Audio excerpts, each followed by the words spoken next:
Budget ইস্যুটা ধরেন দূর হলো এবং কোলম্যান কোনোভাবে বাংলাদেশে আসলেন, তার জন্য তো এই পরিবেশটা একটা বড় চ্যালেঞ্জ হবে। যখন এরকম বড় মাপের কোচ আসে ওরা একটা ফিলোসফি বা একটা ব্র্যান্ড অফ ফুটবল নিয়ে আসে। আপনি কোচিং এর সঙ্গে যুক্ত আছেন, সেই সঙ্গে স্কাউটিংটাও করছেন, দেশের বাইরে থেকে আমাদেরকে ফুটবলার দিচ্ছেন, প্রোভাইড করছেন। তো সেই ক্ষেত্রে যে আপনার অভিজ্ঞতার জায়গা থেকে যদি বলি যে বাংলাদেশে যে ধরনের ফ্যাসিলিটিস, বাজেট ইস্যুটা ধরেন দূর হলো এবং কোলম্যান কোনোভাবে বাংলাদেশে আসলেন, তার জন্য তো এই পরিবেশটা একটা বড় চ্যালেঞ্জ হবে। যদিও তিনি পড়াশোনা করে আসছেন, তো সেক্ষেত্রে বাফুফে হয়তো বা বাজেট এই সমস্যাটা দূর করতে পারলো, বাকি সমস্যাগুলো তো ভাবতে হবে যে তার তখন চাহিদা বাড়তে পারে, ফ্যাসিলিটিসের দিকগুলো, সেগুলো নিয়ে বাফুফে নিশ্চয়ই ভাবছে।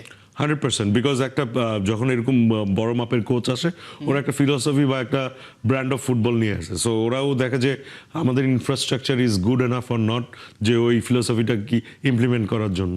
আই থিঙ্ক ওইখানেই একটা ডিসকাশন হচ্ছে। আই বিলিভ যে ওদের ফিলোসফি আমাদের ইনফ্রাস্ট্রাকচার বা সবারই তো একটা কোচের শর্ট টার্ম এবং লং টার্ম প্ল্যান থাকে। সো আমাদেরও যারা আমরা ফেডারেশনে আছি বা যারা বিভিন্ন ডিপার্টমেন্টের দায়িত্ব আছে, we also have to make sure যে যেই নতুন কোচ আসে ওনাদের ফিলোসফি মেনটেন করে আমরা যেন ওনাদেরকে রাইট রিসোর্সেসগুলি দিতে পারি।